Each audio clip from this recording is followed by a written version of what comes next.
तो राजा जी के तू रला हो दहिया अरे की उठे लाला हरिया पोरे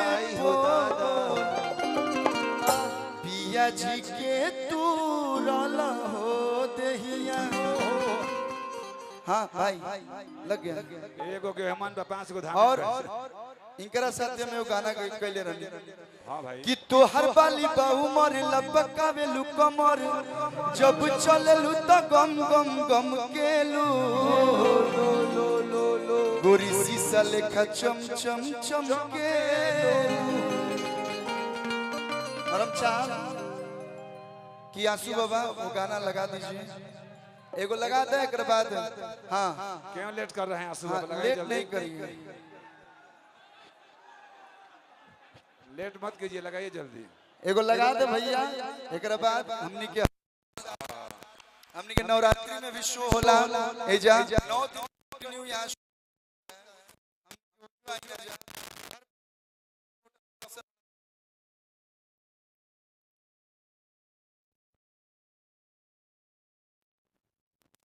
तो सारा लोग बिना बुलावले आवेला बस डेट मालूम होनी चाहिए। इस घर का प्रेम है और आप लोग भी एक बार आ गई तो हमें लगता है आप लोग बार बार आइएगा क्या भैया। तो एक बार पांचों सुंदर सुंदर अभिनेत्रियों के लिए जोरदार ताली बजा के चारों तरफ से सम्मान कर दो। जोरदार ताली लग गई भैया लग गई।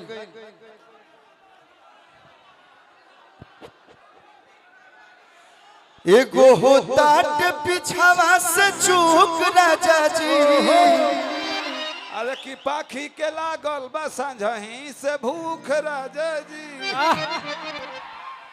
अरे केसिया भी झाड़ लेनी तार साड़ी फट तारा खातिर 10 को साड़ी जागिया से चल जाए चिंता नहीं करे एकदम।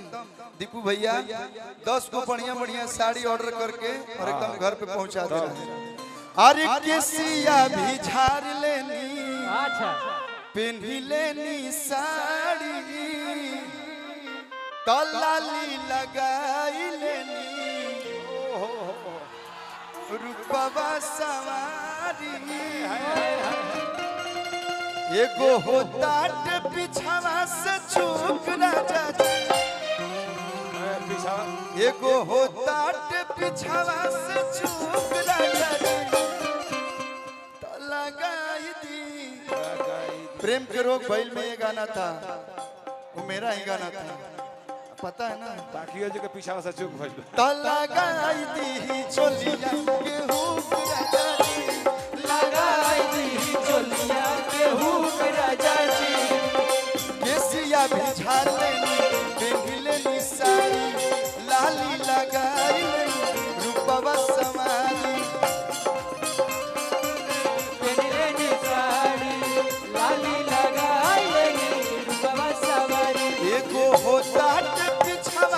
चूक राजा जी एगो होता पिछावा से चूक राजा जी। आराम में आई बालोग आराम में भोजपुरिया ठुमका ना लगे तो भैया बढ़िया लगी सब कोई लगा सब लोग थोड़ा ये पोजीशन में आ जाइए इससे थोड़ा तिरछे हो जाइए। बाकी जी थोड़ा ऐसे हो जाइए बाकी जी हम गाई बस सब लोग डांस करें क्या भैया। तो लगाई दी चोलिया के हुक लगाई चोलिया के हुक राजा लगाई दी चोलिया के हुक लगाई चोलिया के हुक लगाई चोलिया के हुक। और एजा खातिर एक लाइन बा कि उहे जिला हवे तोरा यार के हम रंगदारी वाला गाना ना गाई लेकिन इतना लोग पसंद करेला लोग कि हमरा गावे के पड़ जाए। ये लोग कहता लोग कि बोला यूपी के हवा की बिहार के तो आपके भाई कहता कि उहे जिला हवे तोरा यार के जहाँ लइको सवख राखे हथियार के। एक और हम कहते बुझी है ना हम सड़क छाप हई और सब रंग बाजा परखंड हो या जिला सब भयवने सहिला। अब चल भाई लगा दे तनी फुल साउंड में, फुल साउंड कर दे। आरा जी ला गया हूँ, लगा दो भैया तनी फुल साउंड कर दिया।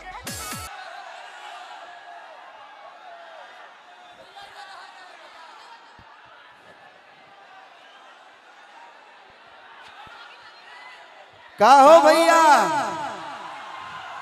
पांचों लोग भी जात जात हम थक गए नहीं। ठीक लागल तो एक बार जोरदार ताली चारों तरफ से बजा दीजिए।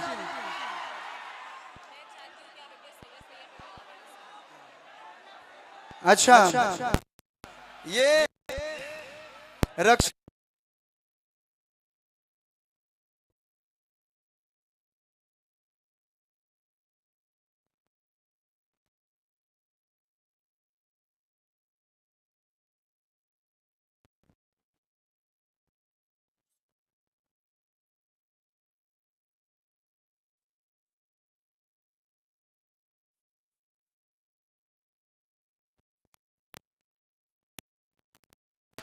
सैया सैया सैया हो आ नहीं तो भाई लोग बड़ी एगो गाना के प्यार दे रहे लोग। जब सुती ले बलम संग खटिया लगाए तब मारेला झुलुफिया हवा साए साए।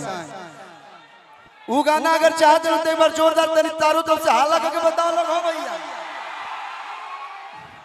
अरे दीपू भैया बुलाए हैं, हम चाहेंगे एक बार दीपू भैया पाइए। ऐसे प्यार से मत बैठिए,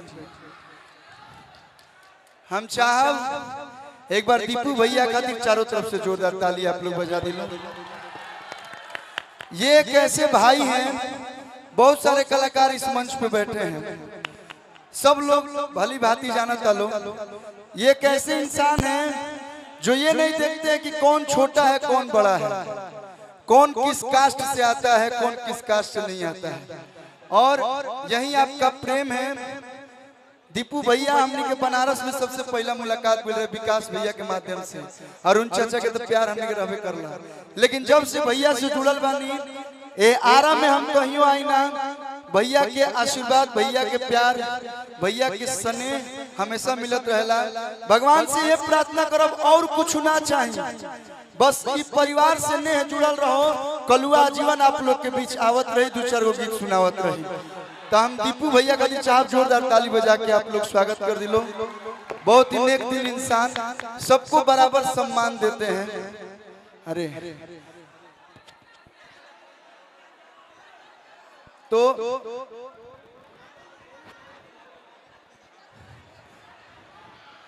टाइम वेस्ट मत कीजिए, जल्दी से लग गया तो उसको प्ले कर दीजिए।